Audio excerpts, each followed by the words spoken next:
నమస్కారం. Big debate ప్రత్యేక చర్చ కార్యక్రమానికి స్వాగతం. భారత్ పాక్ మధ్య కాల్పుల విరమణ జరిగినా ఇంకా ఉద్రిక్తతలు అయితే తగ్గినట్టుగా మనకు కనపడలేదు. పాక్ను ఇప్పటికీ సరిహద్దు గ్రామాల ప్రజలు నమ్మటం లేదు. అలాగే ఇళ్లకు పోవడానికి కూడా ప్రజలు జంకుతున్నారు. మరోవైపు ఈ ఉద్రిక్తల నేపథ్యంలో మన బీఎస్ఎఫ్ జవాన్ను పాక్ విడుదల చేయడం శుభపరిణామం.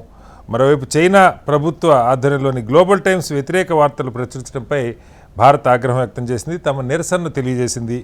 పాక్ కాళ్లబేరానికి వచ్చిందన్న ప్రధాని మోడీ వ్యాఖ్యలను పాకిస్తాన్ కొట్టిపారేసింది. అలాగే భారత్ తన నిర్ణయాలపై ఏమాత్రం వెనక్కు తగ్గేది లేదని అంటుంది. మన వాదనను సమర్థించుకునేందుకు ప్రపంచ దేశాల మద్దతు కూడగట్టేందుకు యత్నం చేస్తుంది. భారత్ పాక్లను ఒకే కాటగడుతున్న అమెరికా వైఖరిపై భారత్ ప్రభుత్వం సీరియస్గా ఉంది.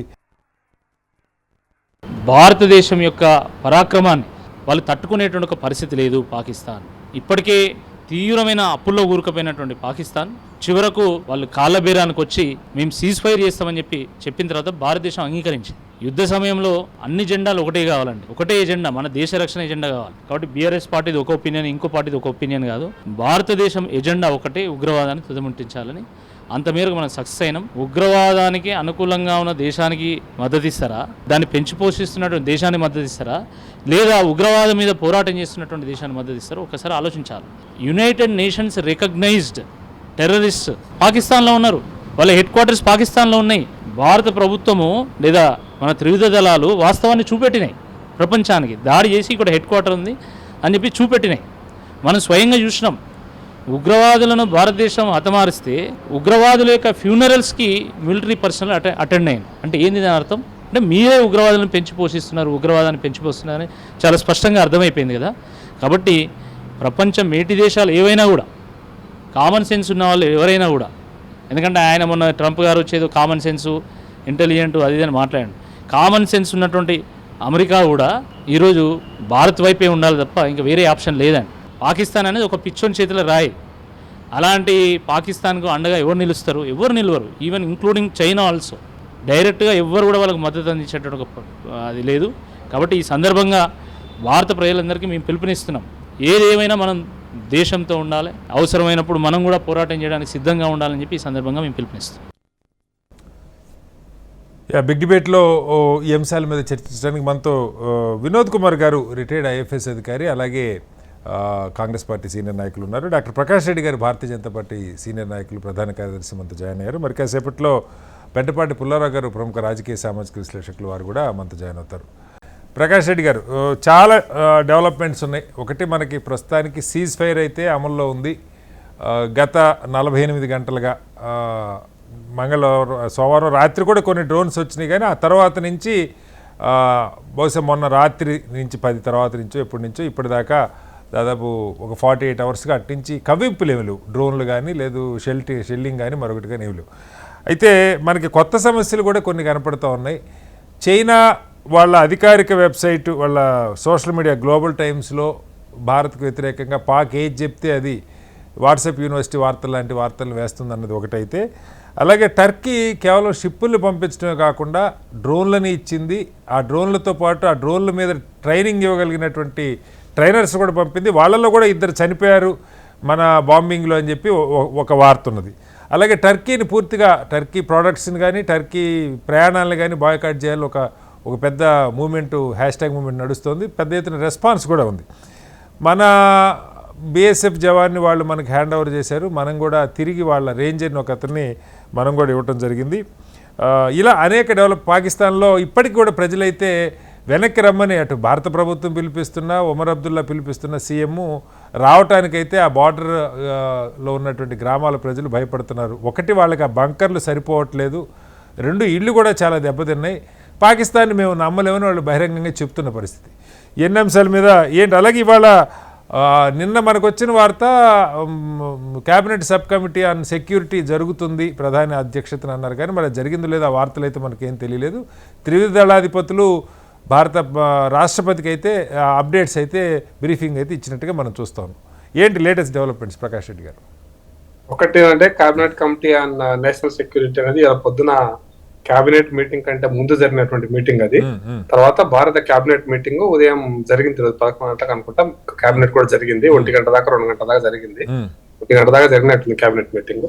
కాబట్టి అది national security and cabinet committee on national security అనేది రెగ్యులర్ గా అంటే అవసరాన్ని బట్టి ఎప్పటికప్పుడు జరుగుతుంటుంది మీటింగ్. అది రొటీన్ గా జరిగే మీటింగ్. అది అంటే రెగ్యులర్ గా కలుస్తారని కాదు, బట్ అది ఇప్పుడున్నటువంటి ఉద్రిక్త పరిస్థితుల్లో కలవాల్సినటువంటి టీం కాబట్టి కలిసింది. అలా 5 ఉంటారు, ప్రధానమంత్రితో కలిపి 5 ఉంటారు.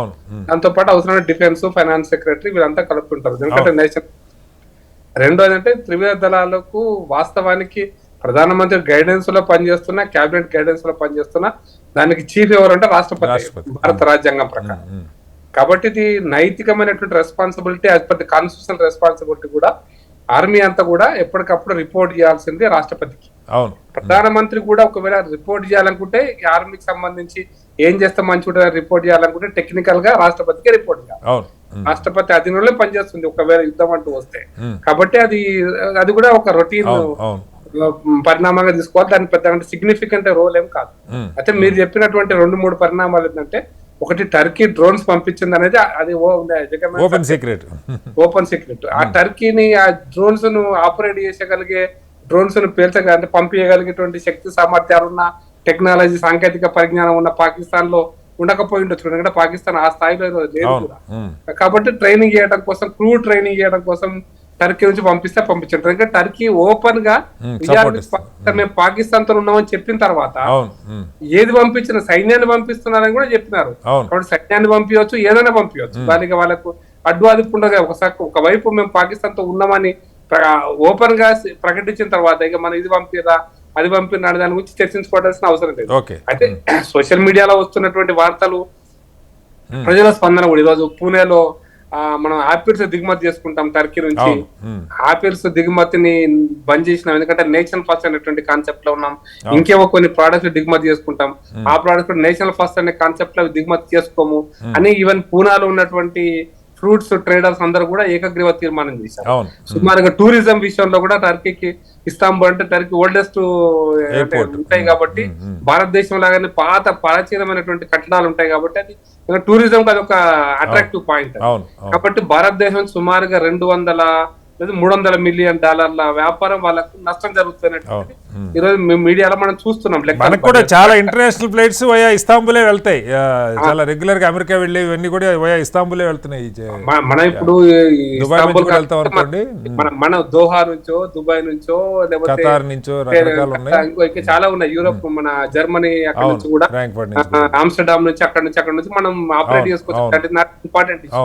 కాబట్టి మనం వాళ్ళకి సుమారుగా $300 మిలియన్ యొక్క నష్టం జరుగుతుంది అనేటువంటిది ఇప్పుడు మన దేశం నుంచి పంపిస్తున్న సంకేతం లాగా కనిపిస్తుంది. ఇంతవరకు లెక్కలు, ప్రభుత్వ లెక్కలు వచ్చేదాకా మనం సోషల్ మీడియా లెక్కలతో మనం మాట్లాడుకోవడం వేస్ట్ కూడా. బట్ సార్ అంతే మీరు చెప్పేది సోషల్ మీడియాలో వచ్చే వార్తలు, లెక్కలు మీలంటారు నాలంటారు చదువుకుని అక్కడ పంపిస్తాం తప్పిస్తంత ఉండదు. బట్ ఒకటి దీన్ని సిగ్నిఫికెంట్ గా తీసుకోవాల్సిందంటే, మనందరికి కూడా తెలుసు, మాల్దీవ్స్ ఒక స్టేజ్ లో మన మీద వ్యతిరేక వాతావరణ నిర్మాణం చేసినప్పుడు మోడీ గారు ఒకే ఒక్క రోజు మన లక్షద్వీప్ పోయి కూర్చున్నాడు అక్కడ.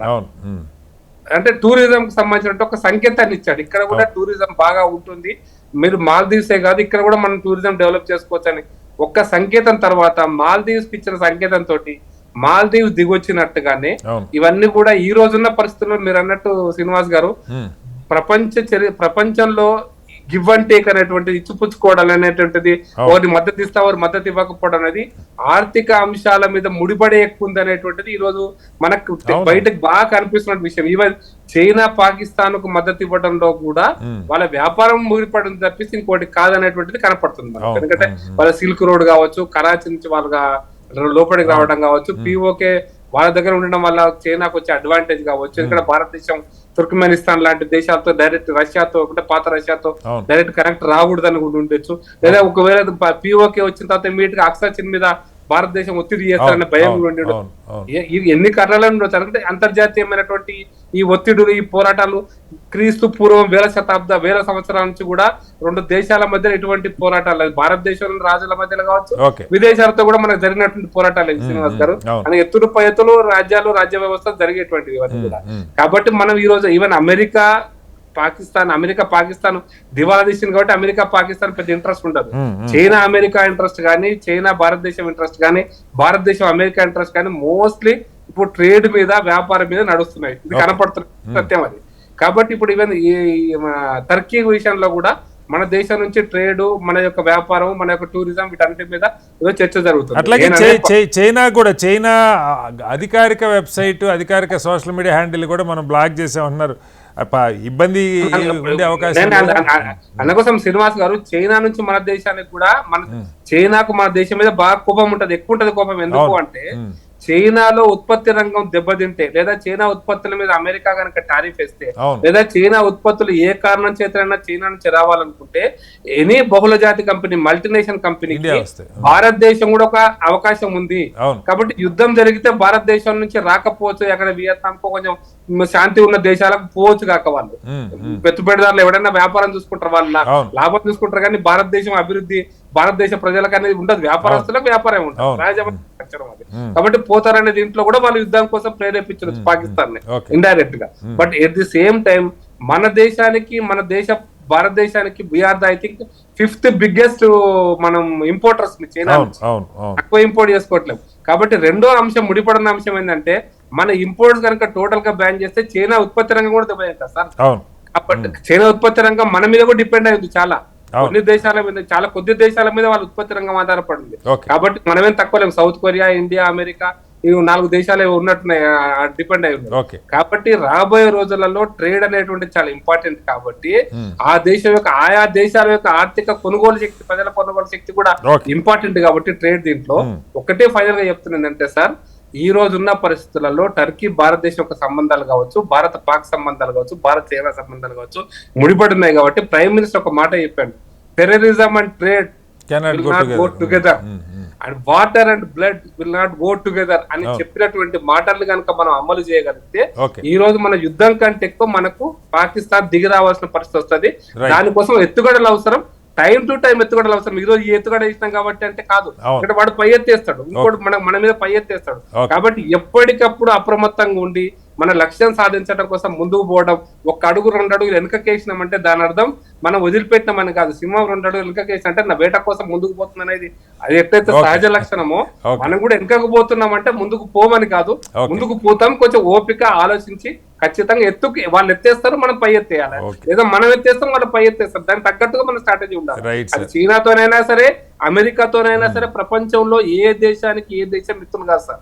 అది అర్థం చేసుకోగలిగితే మనం రాబోయే రోజులలో మన కార్ల్ మార్క్స్ ఎవరో చెప్పారు, మానవ సంబంధాలన్నీ ఆర్థిక సంబంధాలని, దేశాల మధ్య సంబంధాలని కూడా ఆర్థిక సంబంధాలు అనుకోవాలి. అందుకంటే పెద్ద గొప్ప విషయం.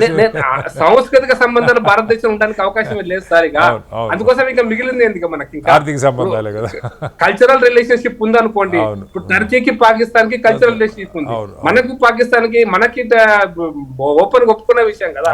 మనకు ఏ దేశంతో మనకు సాంస్కృతిక సంబంధం ఉంది, మన పూర్వీకులు వాళ్ళు అని అనడానికి ఏం లేదు, ఏం మార్చేసిన చిన్న దేశాలు. కాబట్టి ఆ సంబంధాలు పూర్తిగా వ్యాపారంతో ముడిపడి ఉన్నాయని. రైట్ సార్, మళ్ళీ వస్తాను సార్ మీ దగ్గరికి.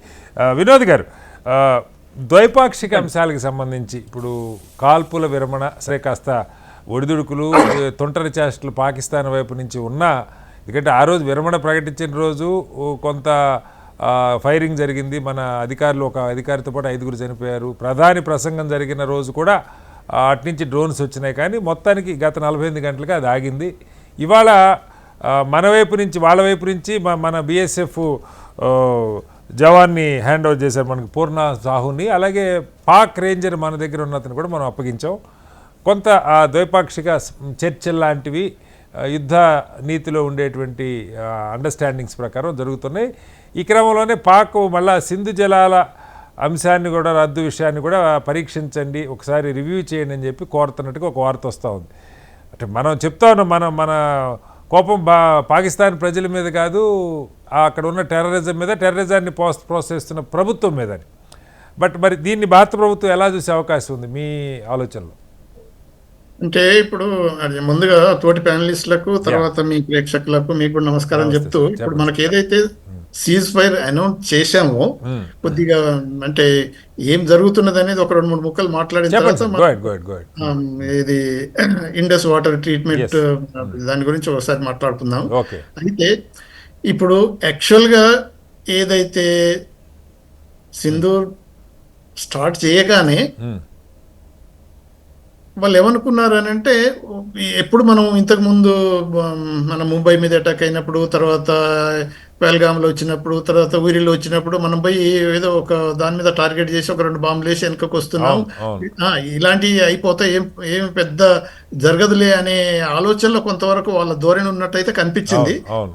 కానీ కొద్దిగా లేట్ అయిన, అంటే కోర్స్ 10, 11, 12 రోజులు జరిగిందా, కొన్ని రోజులు తీసుకున్నా కానీ మన ప్రభుత్వం, మన డిఫెన్స్ ఫోర్సెస్ స్ట్రాటజిక్ గా మంచి ఆలోచన చేసుకొని స్టార్టింగ్ లో క్లియర్ గా మనం ఏదైతే చెప్పామో, మేము భారతదేశం ఏది వాళ్ళ ప్రజలకు ఎగనెస్ట్ కాదు, తర్వాత ఇప్పుడు వాళ్ళ వారిని మీద కూడా కాదు చేసేది, టెర్రరిజం అనేది మెయిన్ కాబట్టి టెర్రరిస్ట్ హైడౌట్స్ ను ట్రైనింగ్ సెంటర్ ను ఎలిమినేట్ చేస్తామను మంచి సర్జికల్ అంటే ప్రిసిషన్ తోటి అవన్నీ తీసేసాం. సో దాంతో వాళ్ళు ఇదే ఒకటి అనుకున్నారు. సో రిటాలియేటరీ యాక్షన్ తీసుకొని టర్కీ, చైనీస్ అవన్నీ యూజ్ చేశారు. సో మన వాళ్ళు కూడా ధీటుగానే అవన్నీ చాలా వరకు నలిఫై చేశారు.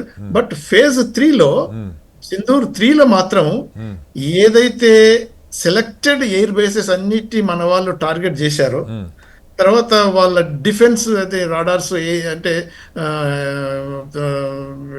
ఎయిర్ బేస్లలో డిఫెన్స్ సిస్టమ్స్ ను ఎలా అయితే ధ్వంసం చేశారో, దాంతో ఇప్పుడు మనకు సీజ్ ఫైర్ ఎందుకు వచ్చారు అనేది కూడా మనం ఒకటి ఆలోచించాలి. ఏదో ట్రంప్ గారు ఆయన ఏదో ట్రంప్ కొట్టుకోవచ్చు కాక నైట్ అంతా పనిచేసి మా అడ్మినిస్ట్రేషన్, మా స్టేట్ సెక్రటరీ, తర్వాత వైస్ ప్రెసిడెంట్ వీళ్ళంతా ఏదో కష్టపడి ఇది సాధించారని డబ్బా కొట్టుకుంటూ, సార్ అది సెకండరీ. కానీ యాక్చువల్గా జరిగిన ఇన్సిడెంట్ కనుక మనం చూసినట్టయితే, ఆ రోజు ఈ ఎయిర్ డిఫెన్స్ సిస్టాన్ని నాకౌట్ చేసి ఏదైతే ఎయిర్ ఫీల్డ్స్ ఉన్నాయో విమానాల కనీసం వాడలేని పరిస్థితిలో తీసుకొచ్చినాం. అంతేకాకుండా ఆ రోజు మన పాకిస్తాన్ ప్రైమ్ మినిస్టర్ తర్వాత వాళ్ళ క్యాబినెట్ అందరిని పిలిచి ఒక డిస్కషన్ జరిగింది. ఏంటి, న్యూక్లియర్ ఆర్మ్స్ గురించి రెడీనెస్ మేము సిద్ధం. వినోద్ గారు చెప్పండి, మనకంటే ఎట్లా, ఇప్పుడు మీరు ఇందాక చెప్పారు కొన్ని కీలకమైన అంశాల్లో నిర్ణయాలు ద్వైపాక్షికంగా తీసుకున్నా ముందుకెళ్ళటం మీద ఎలా అర్థం చేసుకోవాలి?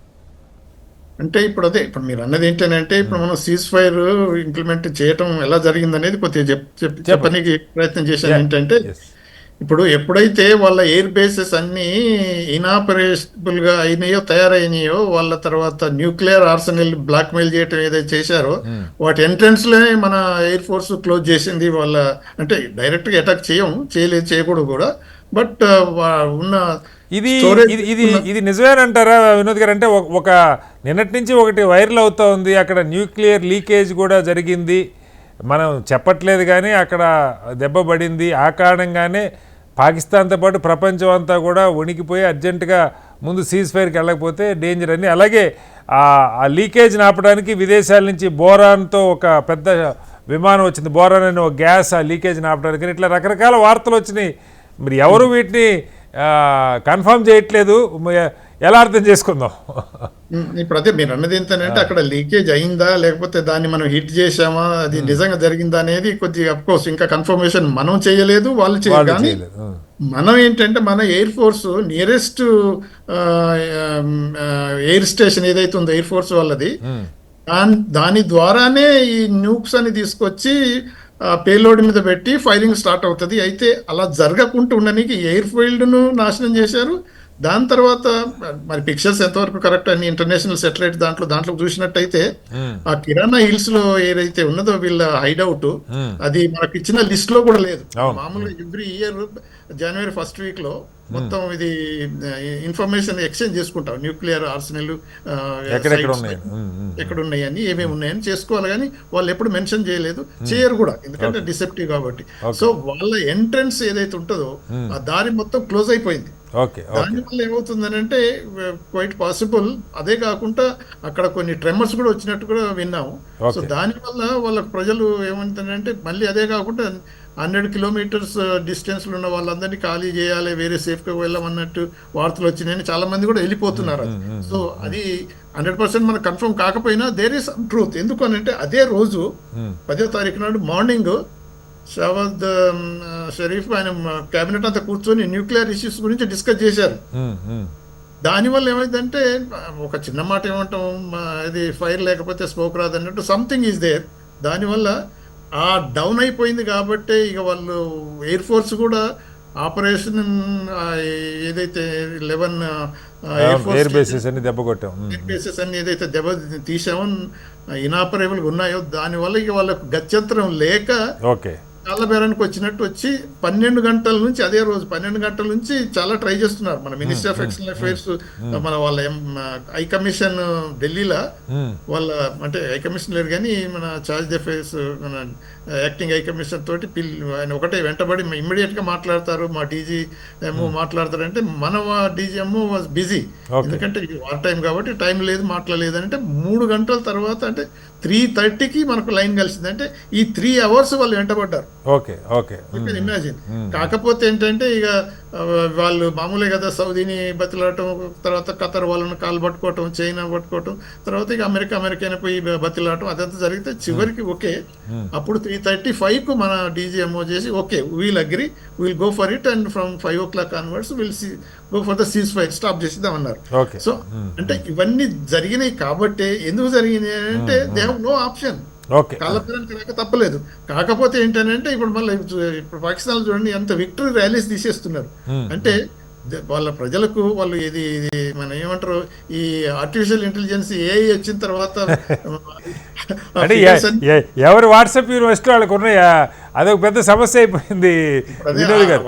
వాళ్ళు మనమే కాళ్ళబేరానికి వచ్చారు, వాళ్ళు చెప్పుకుంటున్నారు సమస్య అది. రైట్ అంటే ఇటువంటి పరిస్థితులకు దారి తీసింది కాబట్టి అది ఒక ఇష్యూ. మీరు అదైతే మన ఇండస్ వాటర్ ట్రీటీ అన్నారు కాబట్టి మన ప్రైమ్ సార్ దాని దగ్గరికి వచ్చే ముందు పుల్లారావు గారు ప్రముఖ రాజకీయ సామాజిక విశ్లేషకులు కూడా జాయిన్ అయ్యారు. పుల్లారావు గారు నమస్కారం. పుల్లారావు గారు 48 గంటలుగా నిజంగా సీజ్ ఫైర్ అయితే అమలు అవుతుంది. సోమవారం సాయంత్రం నుంచి పాక్ వైపు నుంచి కూడా ఎలాంటి కవింపులు ఉన్నట్టుగా లేదు మనకున్న సమాచారం. ఈరోజు పాక్ దగ్గర బందీగా ఉన్న మన సైనికుడిని, మన దగ్గరగా బందీగా ఉన్న పాక్ సైనికుడిని కూడా వాళ్ళిద్దరి ఎక్స్చేంజ్ జరిగిన పరిస్థితి మనం చూస్తూ ఉన్నాం. అయితే పాకిస్తాన్ ఒక కొత్త ఇది పెడతా ఉన్నది, సింధు జలాలని రద్దు ఒప్పందాన్ని, రద్దు అంశాన్ని తిరిగి భారత్ పునఃపరిశీలించాలని ఒక అప్పీలే అది. వాళ్ళు ఎంఈఏకి ఒక లేఖ రాసినట్టుగా వార్తలు వచ్చినాయి. ఏంటి ప్రభుత్వం దీన్ని ఎలా పరిగణిస్తుంది? పాకిస్తాన్ ప్రజల్ని మనం శత్రువులుగా చూడలేదని ప్రభుత్వం చెప్తుంది. బట్ ఈ విషయంలో మరి ఎలా ముందుకెళ్తారని అనుకోవచ్చు? ప్రజలకి ఏం తెలిసిందంటే పేల్గామ్ తర్వాత ఏప్రిల్ 22 తర్వాత మన దేశంలో అసలైన న్యూక్లియర్ బాంబు ఉన్నది. ఒక్క బాంబు చాలు మొత్తం పాకిస్తాన్ ఏరియా ఎంత 4 లక్షల స్క్వేర్ మైల్ అది అందరు తెలుసుకున్నారు. అది అలాగే పాకిస్తాన్ లో కూడా ప్రతి ఒక్కరు ఇండస్ నది వాళ్ళ నెత్తి మీద ఎక్కడి నుంచో ఆకాశం నుంచి పడుతుందా అనుకునేవారట. అది భారతదేశం నుంచి వస్తుందా అని తెలుసుకున్నాక చాలా ఒక మెంటల్ స్ట్రెయిన్ అయిపోయింది పాకిస్తాన్. అది కూడా ఇంత మంచిగా ప్రవర్తించాం, మీరు ఎప్పుడు ఆఫ్ చేయలేదు. జనాన్ని చంపేసిన 300 మందిని బాంబేలో తుపాకీకి చంపేసిన, పార్లమెంట్ హౌస్ అటాక్ ఇచ్చిన, వాళ్ళు చేసిన పనులు చిన్న పని కాదు. ఇంటర్నేషనల్ గా రోజు అల్లరి చేస్తున్నారు. ఖాళిస్తాన్ కాదంతా చైనీస్ డబ్బులు తీసుకుని 160 బాంబులు ఉన్నాయి, మిమ్మల్ని చంపేస్తామని పిచ్చి పిచ్చి మినిస్టర్స్ పేలటం ఇవన్నీ చూసాక ఇది ఒక పెద్ద వెపన్. సో స్పష్టంగా మొన్న నరేంద్ర మోడీ గారు చేసింది ఏప్రిల్ 12th అనుకుంటున్నా, అది మోడీ డాక్ట్రిన్ అంటున్నారు. డాక్ట్రిన్ అంటే ఒక సిద్ధాంతం. అలాగే అమెరికాలో 1823లో మాన్రో డాక్ట్రిన్ అన్నారు, 1847లో ట్రూమెన్ డాక్ట్రిన్ అన్నారు. డాక్ట్రిన్ అంటే ఇంక ఇదే మా సిస్టమ్, ఇదే మా పాలసీ, మేము మార్చమన్నారు.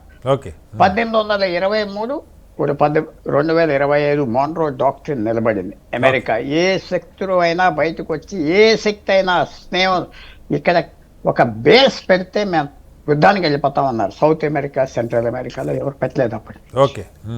రష్యా 63లో పెడితే పెద్ద యుద్ధం జరిగింది, పట్టుకుపోయారు. అలాగే ట్రూమెన్ డాక్ట్రిన్ కూడా 1947 రష్యా కనుక ఏ దేశం డెమోక్రసీ దేశాన్ని అటాక్ చేస్తే మేము వార్కి వెళ్ళిపోతామని చెప్పారు ట్రూమెన్ డాక్ట్రిన్. అలాగే మోడీ డాక్ట్రిన్ ముందరకు వస్తే చాలా మంచిది. 5-6 పాయింట్స్ చెప్పేది మీ అందరికి తెలుసు. మేము న్యూక్లియర్ వెపన్స్ కి దాన్ని లెక్క పెట్టాం. ఇది తర్వాత ఏ టెర్రరిస్ట్ యాక్షన్ వచ్చినా యుద్ధానికి వచ్చేస్తాం. ట్రేడ్ టెర్రరిజం ఉన్నంత వరకు ట్రేడ్ ఉండదు. కానీ క్రికెట్ గురించి మెన్షన్ చేయలేదు, ఎందుకంటే కొన్ని మరి ఏం అవసరాలు ఉన్నాయో నాకు తెలియదు క్రికెట్ గురించి. ఇంకోటి కూడా మెన్షన్ చేశారు. అంటే క్రికెట్ కూడా మనం ప్రత్యక్షంగా డైరెక్ట్ గా పాక్తో న్యూట్రల్ వేదికల మీద తెప్పితే ఆడట్లేదు సార్. అది కుదరదు, ఓకే రైట్, తప్పది.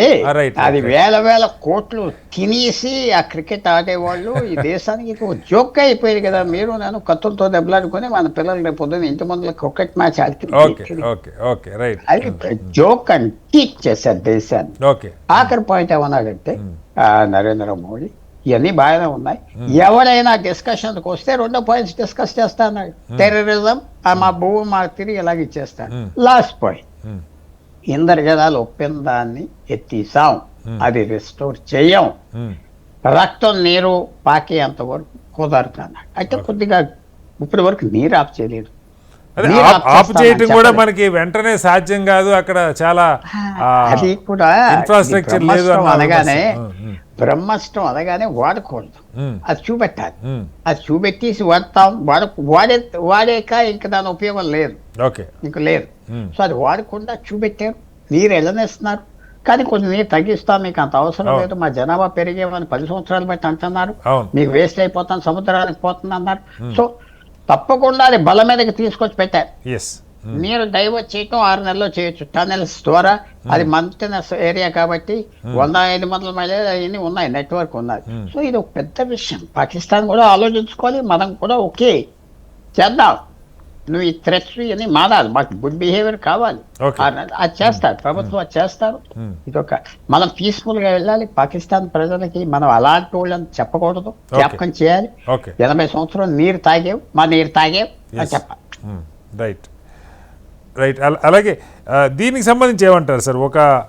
అంటే ఇంత గొప్ప చర్చ, గొప్ప విజయం సాధిస్తున్నాం సరే, అమెరికా అధ్యక్షుడు ఏం మాట్లాడాడు అవన్నీ కూడా మనం పక్కకు పెడితే, మధ్యప్రదేశ్కి చెందిన ఒక మంత్రి ఎవరైతే ఈ డేటాని ప్రజెంట్ చేస్తూ ఉన్నారో, అంటే మనసుల్ని కలుస్తున్న మనసుల్ని కాస్త మళ్ళీ దాన్ని విచ్ఛిన్నం చేసే ప్రయత్నం, టెర్రరిస్టుల మతం ఉన్నటువంటి అధికారినే భారత ప్రభుత్వం కూర్చోబెట్టింది, ఆమెనే పంపించి వాళ్ళ మీద దాడి చేయించింది అని మాట్లాడిన దాని మీద ఇదేదో పార్టీ సరే బీజేపీ పార్టీగా వాళ్ళు వార్న్ చేశారు, ఆయన్ని పిలిచి హెచ్చరించారని వార్తలు ఉంది. హైకోర్టు 4 గంటల్లో ఎఫ్ఐఆర్ నమోదు చేయమంది. నేషనల్ కమిషన్ ఫర్ ఉమెన్ కూడా తీవ్రంగా మందలించినటువంటి పరిస్థితి.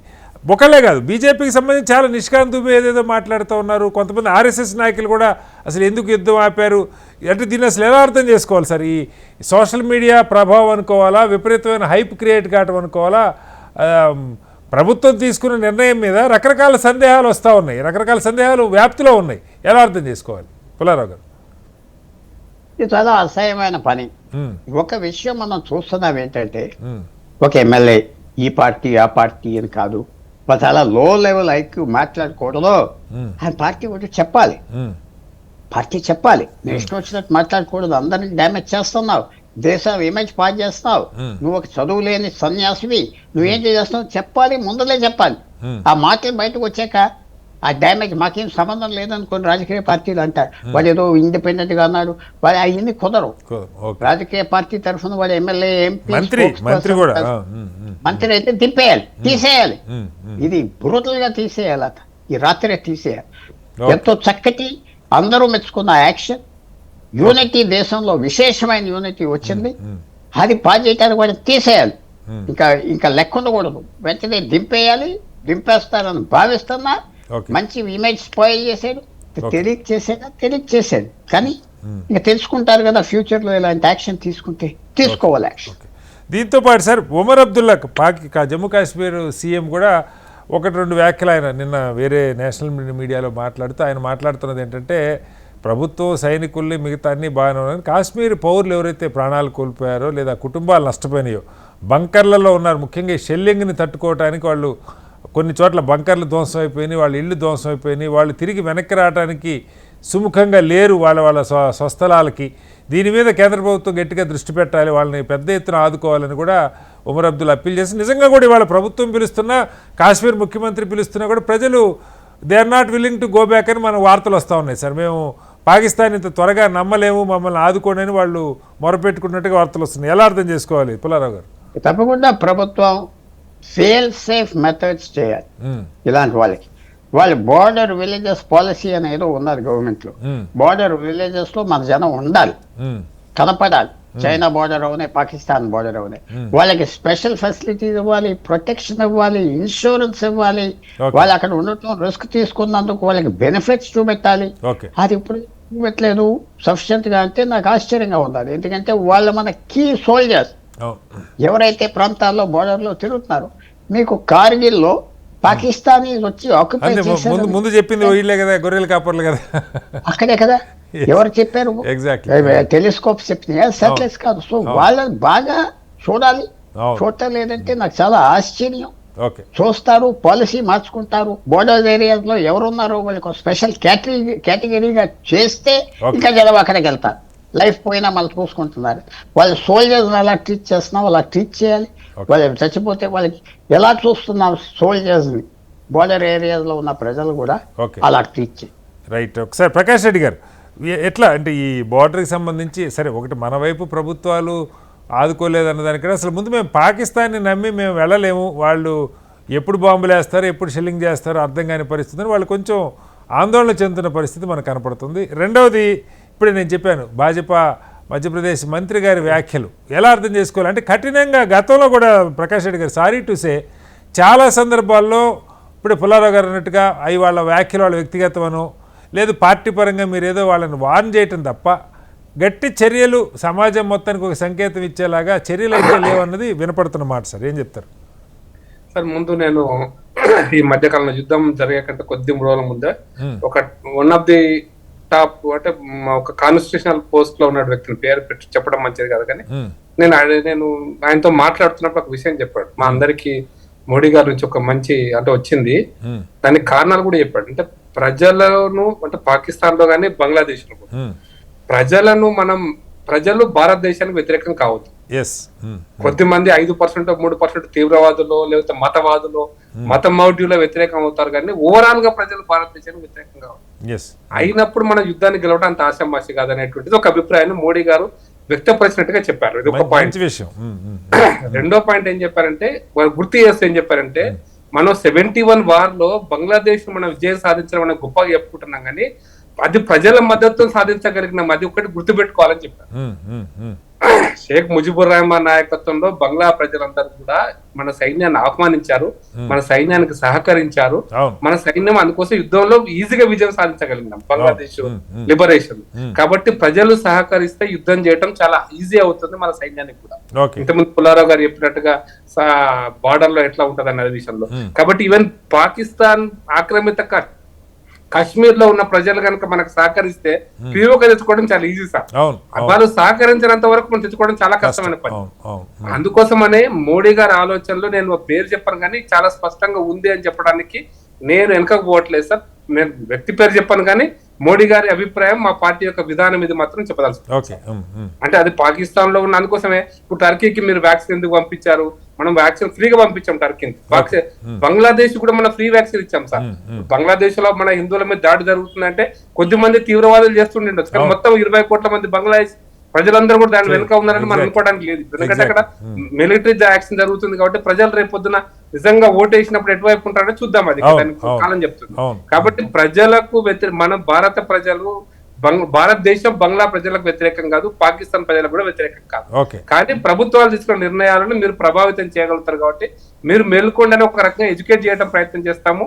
వాళ్ళతో వ్యక్తిగతంగా ఫస్ట్ డిస్కషన్ లో కూడా పాకిస్తాన్ లో కూడా చిన్నపిల్లలు ఉంటారు, యుద్ధం జరిగితే వాళ్ళకు పాలపొడి అవసరము, వాళ్ళకి ఫుడ్ అవసరము, వాళ్ళకి ఆరోగ్యం అవసరం, వాళ్ళకి మందులు అవసరం. మనం అది చాలా అద్భుతంగా వ్యవహరించావు సార్. అక్కడ పాక్ పౌరుల మీద కానీ ఆ మాటకు వస్తే ఈవెన్ పాక్ మిలిటరీ మీద కూడా మనం దాడికి పోలా ఫస్ట్.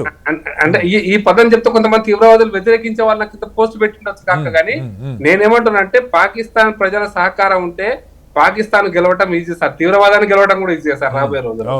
కాబట్టి ప్రజలకు మన వ్యతిరేకం కాదని మోడీ గారు స్పష్టంగా చెప్పిన విధానం అని మీకు టీవీ ద్వారా ప్రజలకు చెప్పాల్సుకున్నా సార్. మరి మీకు మీరు అడిగిన దానికి చాలా క్లారిటీగా చెప్పినాను అనుకుంటున్నాను. అయితే ఒకరిద్దరు ఎవరైనా చేస్తే వాళ్ళు సస్పెండ్ చేస్తారంటే మీకు నేను పేర్లు చెప్పదలుచుకోవాలి, కానీ ఎగ్జాంపుల్స్ కూడా ఉన్నాయి. ఢిల్లీలో కానీ పెద్దలు పెద్దపాటి పుల్లారావు తెలియని విషయం కాదు. అంటే ఒక మతం పట్ల తప్పుగా మాట్లాడినప్పుడు ఎటువంటి చర్యలు ఉంటాయని మీరు చూస్తారు. కొంతమంది ఇటు నుంచి కూడా ఈ తీవ్రవాదులు అట్టెట్ట చేస్తారు తుప్పుల శర్మ అంటే మనం అంతే అనొచ్చు కాక, అది వేరే విషయం.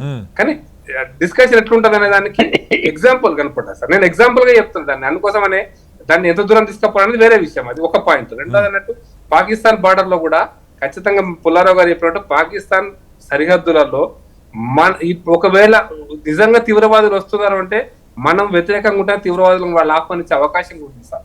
కాబట్టి బార్డర్ లో ఉన్నటువంటి ప్రజలు సహకరిస్తేనే మనం తీవ్రవాదాన్ని అరికట్టడంలో కూడా మనం విజయం సాధిస్తాం సార్. మీకు నేను లైవ్ లో కూడా ఎగ్జాంపుల్ చెప్పిన, పాకిస్తాన్ కశ్మీర్ లోనే తీవ్రవాదానికి అక్కడక్కడ సంఘటనలు జరుగుతాయి, కానీ మధ్యప్రదేశ్ బార్డర్, రాజస్థాన్ బార్డర్ ఉంది, తీవ్రవాదులు రాలేకపోతున్నారు. పంజాబ్ బార్డర్ ఉంది, తీవ్రవాదులు రాలేకపోతున్నారు. ఈవెన్ గుజరాత్ బార్డర్ ఉంది, తీవ్రవాదులు వస్తలేరు. అంటే కారణం ఏంటి? అక్కడ భారత ఆర్మీ రాజస్థాన్ లో ఉంది అంతే, గుజరాత్ లో అట్లే ఉంది, పంజాబ్ లో అట్లే ఉంది, జమ్మూ లో అట్లే ఉంది. కాబట్టి స్థానికంగా ప్రజలను మనం పూర్తిగా మన విశ్వాసంలోకి తీసుకోవాలి. వాళ్ళకి అవసరమైనటువంటి ఉపాధి, ఉద్యోగ కల్పన విషయం, అందుకోసమే జమ్మూ కాశ్మీర్ అభివృద్ధి చెందాలని కోరుకోవాలి సార్, బాగా అభివృద్ధి చెందాలని కోరుకోవాలి. అక్కడ పరిశ్రమలు రావాలి, ఉద్యోగ ఉపాధి పొందాలి. వాళ్ళు భారతీయ ఇప్పుడు వస్తుంది కూడా. నిజం చెప్పాలంటే, ఒక మాట చెప్పాలంటే, ఇప్పుడు పెరిగినటువంటి సోషల్ మీడియా కావచ్చు, టెక్నాలజీ వల్ల పాకిస్తాన్ ప్రజలు, పాక్ ఆక్యుపేషన్ ప్రజలు కూడా భారతదేశంలో యొక్క జీవన ప్రమాణాలు, ప్రజల యొక్క జీవన శైలిని చూస్తున్నారు. వాళ్ళు పాకిస్తాన్ చూసి అరే భారతదేశం అభివృద్ధి ఏంటంటే భారతదేశం ఎందుకు ఉండకూడదనే అభిప్రాయం కూడా కొద్ది మంది వచ్చి ఉండొచ్చు కాక, వాళ్ళ మైనారిటీ గ్రూప్ అయి ఉండొచ్చు కాక, రేపు అది కూడా జరగవచ్చు కాక. కాబట్టి మనం ఓపిక పట్టాలి. సహనం అనేటువంటిది చాలా సమస్యలకు పరిష్కారం వస్తుంది sir. At the same time border లో ఉన్న వాళ్ళ విషయంలో కూడా ప్రభుత్వం తప్పకుండా చర్యలు తీసుకుంటుంది. Right sir.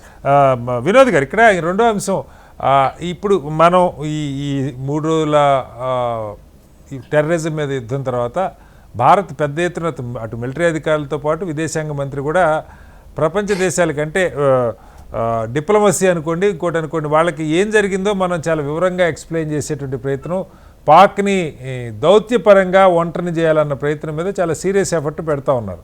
At the same time పాక్కి మళ్ళీ ఇంత జరిగినా కూడా IMF లోన్ ఇచ్చేటప్పుడు కనీసం మనం అమెరికాతో సహా, చైనాతో సహా దానికి మద్దతు ఇచ్చినాయి, లోన్ శాంక్షన్ అయింది. భారత్ ఓటింగ్లో కూడా పాల్గొనకుండా బయటకు వచ్చింది. దాదాపు $1 బిలియన్ పైగా వాళ్ళకి లోన్ వచ్చిందని.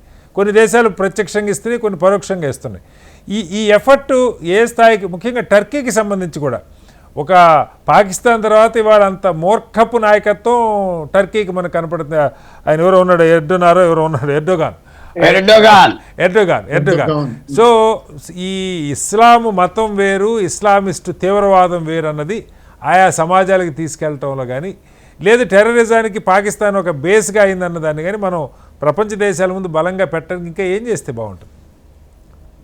శ్రీనివాస్ గారు, అఫ్ కోర్స్ ఈ క్వశ్చన్ $1 మిలియన్ క్వశ్చన్ కాదు కదా, $1 బిలియన్ క్వశ్చన్ అవుతుంది. ఎందుకంటే ఈ వెస్టర్న్ కంట్రీస్ డబుల్ స్టాండర్డ్స్ పెట్టుకొని వాళ్ళు ఎలా ఉపయోగించుకుంటారు, ఎలా వాడుకుంటారు అనేది చూస్తే, మెయిన్ గా మనం అమెరికా చూడండి. పాకిస్తాన్ ను అమెరికా ఉపయోగించుకోవాలని పాకిస్తాన్ కు అన్ని విధాల ఏది ఫైనాన్షియల్ గా, తర్వాత డిఫెన్స్, మిలిటరీ, ఇంకా మోరల్ అన్ని చేసింది. ఎందుకు?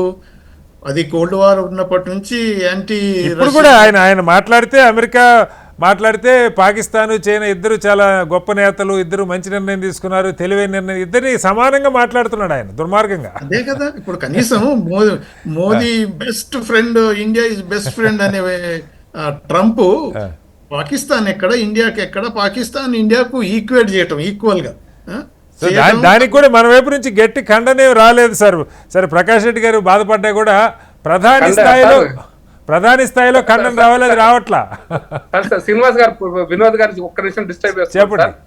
నిన్న మొన్న పాకిస్తాన్ టీవీలో ఏంటంటే, మనం ఎయిర్పోర్ట్, పంజాబ్ లో ఎయిర్పోర్ట్ ధ్వంసం చేసాం, ఆదంపూర్ ఎయిర్పోర్ట్ చేసాం, టీవీలో బాగా డిస్కషన్, అక్కడిక్కడ వాళ్ళు చెప్పిన చూపించారు. కానీ ప్రధానమంత్రి నోరిప్పలే, ఒక మాట మాట్లాడలే. కానీ అదే ఊరికి పోయి అదే చేసిందో అక్కడ ఉన్నటువంటి సైనికులతో మాట్లాడడం అనేది సంకేతం. అది అందుకోసం ట్రంప్ కి మనం సంకేతం ఎంత స్పష్టంగా ఇస్తామనేది మీరు రాబోయే రోజుల్లో చూస్తారు. Not with mouth, with our actions. So Howdy Modi, Namaste Trump మారిపోద్ది అంటారు. ఓకే, మళ్ళీ వస్తాను. తప్పకుండా, అంటే మనం ఈక్వేట్ చేసేటప్పుడు తప్పకుండా యాక్షన్ ఉంటుందని నమ్మకం. Right, okay. వినోద్ గారు, గో హెడ్.